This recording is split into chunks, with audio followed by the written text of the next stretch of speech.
I'm Amy Cherry. This local news is a service of Flagler County's Toyota dealer, Beaver Toyota, here to wow ya. Students head back to school next week, which means it's time for back-to-school shopping. But be careful with the clothes you buy because Flagler Palm Coast High School's new principal plans to enforce the dress code that's been on the books for nearly a decade. The dress code bans leggings and sweatpants as well as hats, visors, and head coverings. FPC senior Miles Jackson says the statistics say a school dress code does more harm than good. Data from the National Educational Longitude Study showed that the findings indicate that student uniforms have no direct effect on substance use, behavioral problems, or attendance.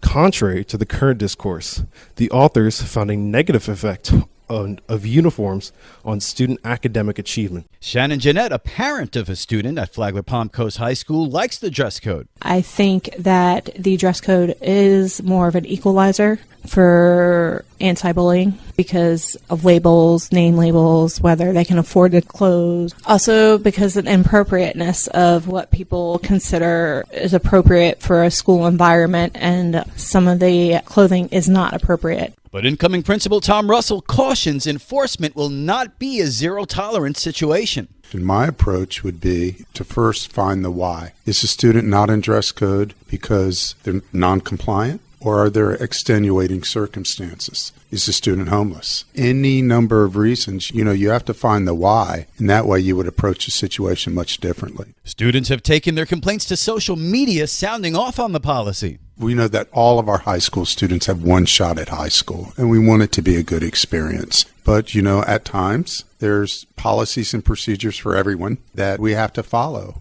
and all that. But at the end of the day, what we ultimately want to create at FPC is a good experience for the students. From the WNZF Newsroom, I'm Rich Carroll. This portion of Flagler's Morning News brought to you by the Daytona Beach International Airport, Delta Airlines nonstop to Atlanta, and now nonstop service to New York City via American Airlines.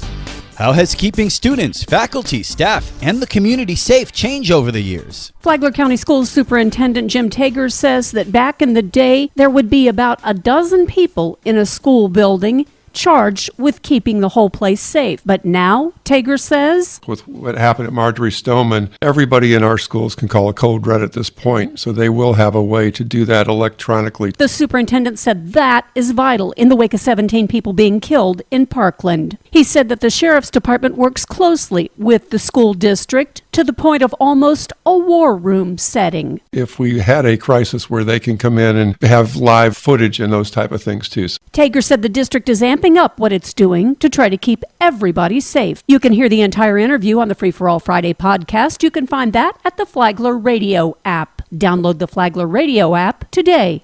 Tomorrow, we continue the conversation on school safety with Flagler County Sheriff Rick Staley. From the WNZF Newsroom, I'm Deb Albertson. A Palm Coast surgeon is accused of spousal abuse, Tony Magoo reports. This started late Saturday night after a dinner date. Dr. John Joseph Cascone, 54, of Willow Oak Way, was charged with domestic aggravated battery and battery strangulation in connection with allegations that he abused his wife all night long, causing her to be admitted to a Jacksonville hospital the next day. Deputies followed up Sunday after learning that the victim had been admitted to Advent Health Palm Coast with a brain bleed that doctors there felt was so severe that they transferred her to UF Health Hospital in Jacksonville for treatment. The victim seemed clearer in her recollections when deputies questioned her at the hospital Sunday. This time, deputies found fresh bruises and swelling on the woman's eyes, arms, ear, chin, back, and neck to support her story. Cascone was arrested at the couple's house on Sunday. For Flagler's Morning News, I'm Tony Magoo. As the state's population continues to grow over the next decade, how will Flagler County be affected? John Arking takes a look. Carolyn Goslin is a senior VP of Investor Relations with the Florida Chamber of Commerce.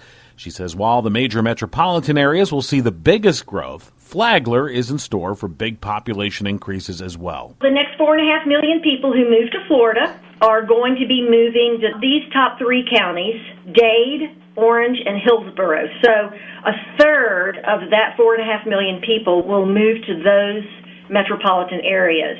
Those will be quickly followed by Broward, Palm Beach, and Duval counties.